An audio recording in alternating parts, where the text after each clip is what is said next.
দেখো বন্ধুরা, এই মাঠে সব আলু চাষ হবে। আর ওইদিকে চাষ হচ্ছে, তোমরা দেখাচ্ছি আলু চাষের জন্য কেমন চষছে ট্র্যাক্টর, বড় ট্র্যাক্টরে। আর এদিকে দেখো জমি সমান করছে দাদু। আর ওই দিকটা আলু বসানো হচ্ছে, এই যে আমি তোমাদের দেখাচ্ছি জুম করে। আর এইদিকে আলু বসানো হচ্ছে, এই দূরে আলু বসানো হচ্ছে। আর এইদিকে এই যে জমি সমান করছে, এদিকে আলু বসানোর জন্য।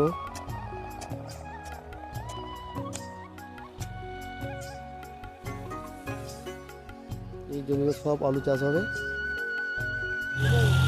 দেখো বন্ধুরা, আলু চাষের জন্য চাষা হচ্ছে জন ডিয়ার ট্র্যাক্টর।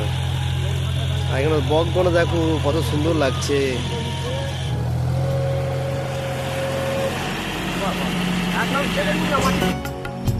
এই ছোট্ট ভিডিও যদি ভালো লাগে অবশ্যই একটা করে লাইক করে দিবে। দেখা হবে next video. Tata, bye bye.